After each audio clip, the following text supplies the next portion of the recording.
অক্ষয় তৃতীয়ার শুভ লগ্নে বিরাট দুঃসংবাদ। কাছের মানুষকে হারিয়ে ভেঙে পড়লেন গায়িকা লোপামুদ্রা। বিস্তারিত থাকছে এই প্রতিবেদনে। বন্ধুরা, চ্যানেলে নতুন হলে চ্যানেলটি সাবস্ক্রাইব করে রাখতে পারেন ও ভিডিওটি শেয়ার করতে পারেন। সকালে শুরুতেই এলো এক মন খারাপ করা খবর। গায়িকা লোপামুদ্রা মিত্র তার জীবনের এক অত্যন্ত কাছের মানুষকে হারিয়েছেন। হঠাৎ এই শোকের খবর সামনে আসতেই মন খারাপ হয়ে যায় তার অনুরাগী এবং পরিচিতদের। নিজের সোশ্যাল মিডিয়ায় এই দুঃসংবাদ শেয়ার করেন গায়িকা, আর সেখান থেকেই বিষয়টি প্রকাশ্যে আসে।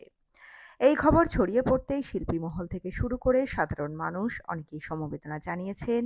সকলেই গায়িকার এই কঠিন সময়ে পাশে থাকার বার্তা দিয়েছেন। এমন একজন মানুষকে হারানোর যন্ত্রণা সহজে কাটানো যায় না, সেটাই মনে করিয়ে দিচ্ছে এই ঘটনা। জানা গিয়েছে, প্রয়াত ব্যক্তি দীর্ঘদিন ধরেই নানা শারীরিক সমস্যায় ভুগছিলেন। বয়সজনিত অসুস্থতার পাশাপাশি গত কয়েক মাসে তাঁর শারীরিক অবস্থার আরও অবনতি হয়।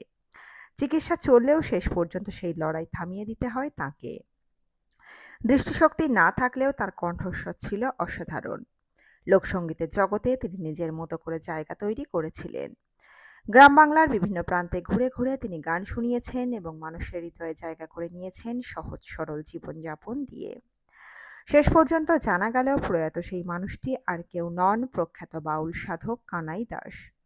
তার মৃত্যুর খবর জানিয়ে লোপামুদ্রা মিত্র আবেগঘন বার্তায় জানিয়েছেন, এই সম্পর্ক শুধু শিল্পীর ছিল না, ছিল গভীর আন্তরিকতার। তার চলে যাওয়া বাংলার লোকসঙ্গীতের জগতে এক অপূরণীয় ক্ষতি। বন্ধুরা, কমেন্ট বক্সে অবশ্যই ওম শান্তি লিখতে ভুলবেন না। আপনাদের মতামত মন্তব্য রাখতে পারেন কমেন্ট বক্সে। এই আপডেটে ছিল এতটুকুই। দ্রুত ফিরে আসবো এরকমই নতুন কোনো আপডেট নিয়ে। অজানা গল্প চ্যানেলের সঙ্গে থাকার জন্য সকল দর্শক বন্ধুকে অসংখ্য ধন্যবাদ। দেখতে থাকুন, চোখ রাখুন আমাদের অজানা গল্প চ্যানেলে।